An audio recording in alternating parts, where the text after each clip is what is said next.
Hi everyone, this is Miss Tevis-Finn recording from room 114. Welcome to the Progressive Era, Part 3. This will be our last video in this series. There are 3 presidents we'll be talking about today. The first one is Theodore Roosevelt, nickname is Teddy. So you guys are welcome to follow along in my guided outline or just use your own paper to take notes. So the first thing I want to make sure you guys know is that Teddy was a very unique president. So he was an avid outdoorsman. Just look at the picture of him on the moose. So you guys should put down what his belief was. He believed that the executive branch, right, his branch, had a responsibility to use its power. So it was an active executive branch. Very powerful, and it was known as the square deal.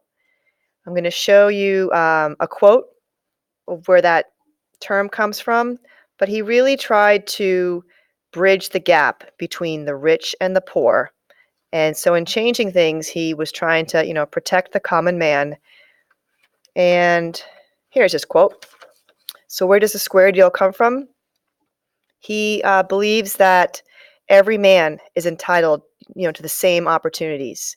Even if he's shed blood, he should be given, a fair chance. No more, no less than any other man. So he's all about equal opportunity. So let me just go back then to how he made a difference. In the anthracite coal strike of 1902, you guys want to put down that he brokered or acted as a mediator, right? Almost like a lawyer for the workers, right? Demanding a 20% raise, an 8-hour workday, and the right to join a union. So this is a picture of the workers that he was helping out. And you guys kind of think of the presidency back then as a time where he could flex his muscles, like really use the power for a good purpose, right? So he threatened the owners of the mine that he would send in federal troops to run things if the mining owners didn't accept negotiations. So I would say Teddy scores a point for the common man here. So let's go right into this one. I want you guys to put down that Teddy also, believed in our economy. So trusts, new corporations that came out of the Gilded Age, were one of the reasons for America's prosperity. But he also saw how monopolies, the power of some trusts were out of control and they hurt, competition. So what he did, guys, is he went after Philan J.P. Morgan. He was the king of the Northern Securities Trust, a railroad monopoly. And you guys, Teddy only targeted bad trusts, meaning companies that controlled or monopolized the industry. And so you guys can see these cartoons and analyze them. Here's Teddy leading the way against bad corporations, and here's Teddy given the knockout punch. All right, so cartoons really do show point of view back then. So let's get right into food and safety. Yuck. So guys, Meat Inspection Act, please put that down, 1906. It came out after Upton Sinclair's The Jungle, which we all read in class, and you guys have made lovely commercials. So the Federal Meat Inspection Act really was a response to that muck raking, and it finally put inspectors in these slaughterhouses.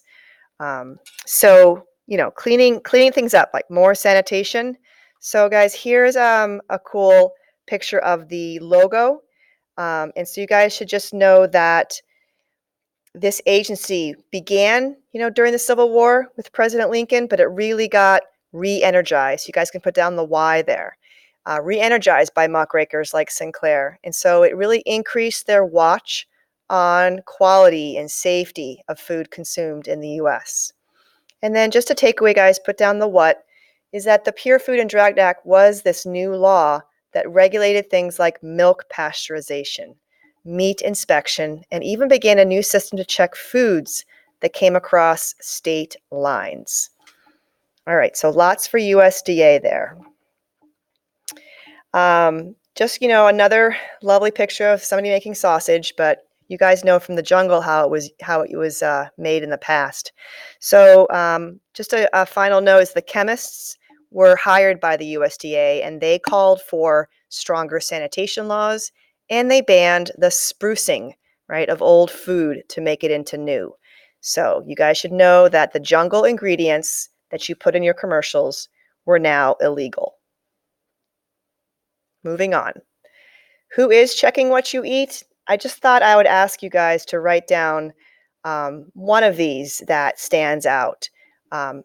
Check out how the USDA is currently pulling food off the shelves because it's failed or not been inspected properly.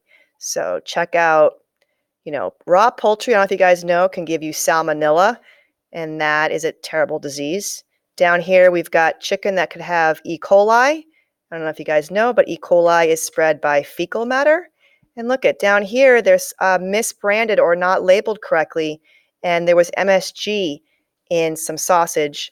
And I don't know if you guys know this, but MSG is a chemical that makes food really savory and addictive, and it can give you headaches and seizures. So make sure you always check those labels. So guys, where it says the Pure Food and Drug Act, I want you to know, a little bit of its origins. Just check out the pictures. You guys should know the what. The takeaway is that it really set legal standards in food and medicine. So medicine is the key thing here. Guys, these advertisements you can see really shows that it was not regulated. So look at the ingredient of the toothache drops, right? Instantaneous cure, for sale by all druggists. And then look over here, there were various tonics for your nerves, not regulated. And I can't imagine what happened to people when they started having cocaine in their tooth drops. So let's keep moving on.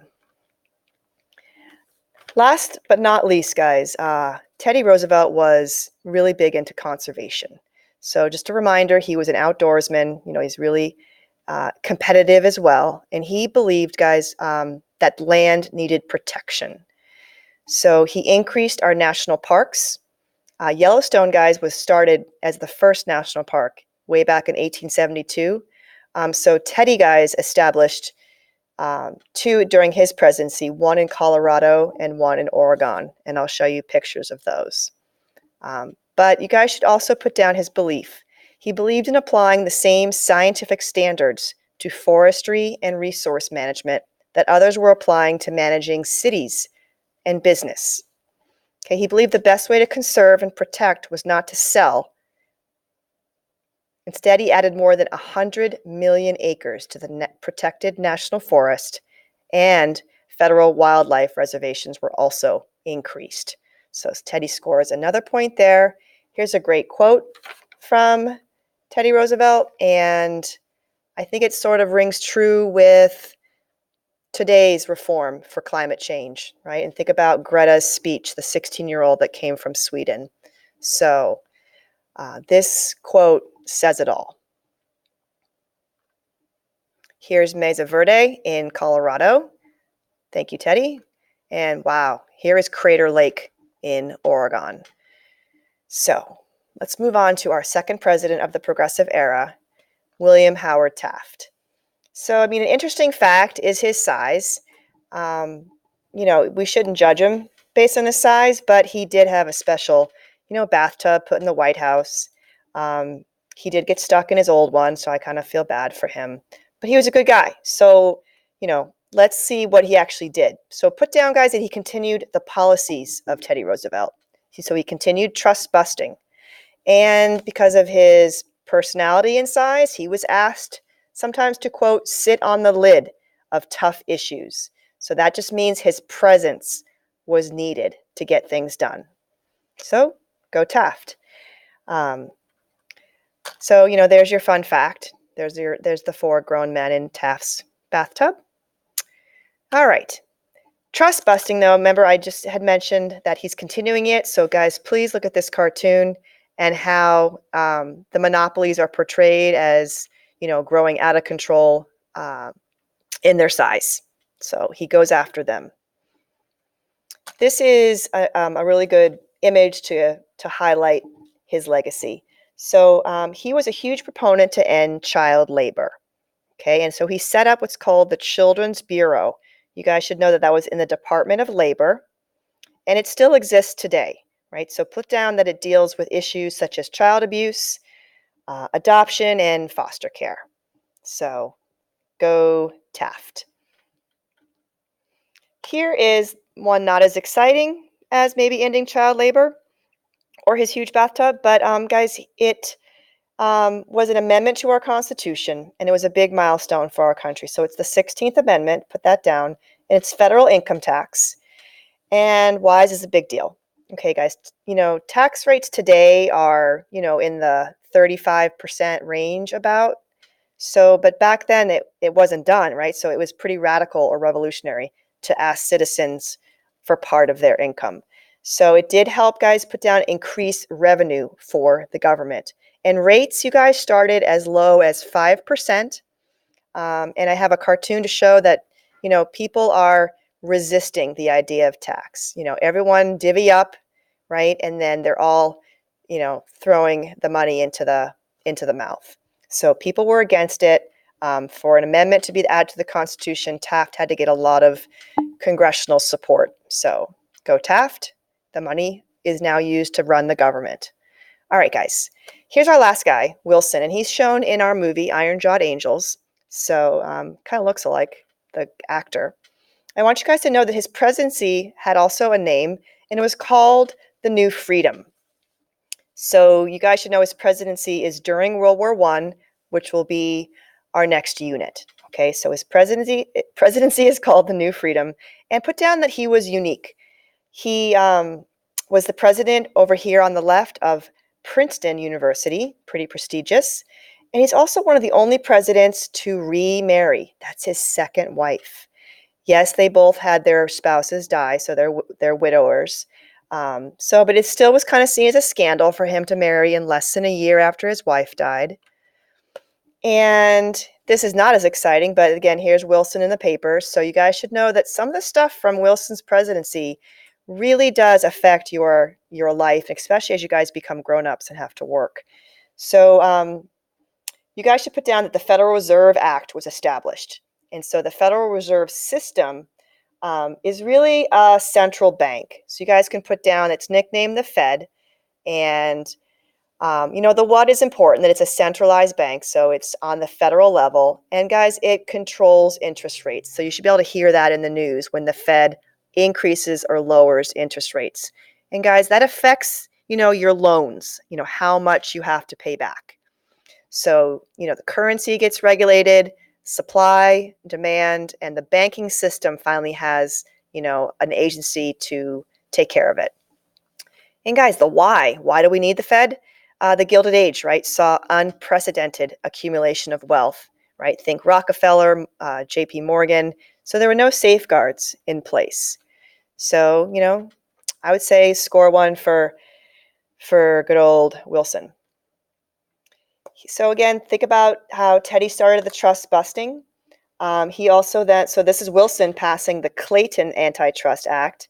And so again, it's a continuation of Teddy, and he further restricts monopolies. And he establishes, guys, the union's right to exist. So here he's kind of a little bit like Teddy in that he's supporting the working man.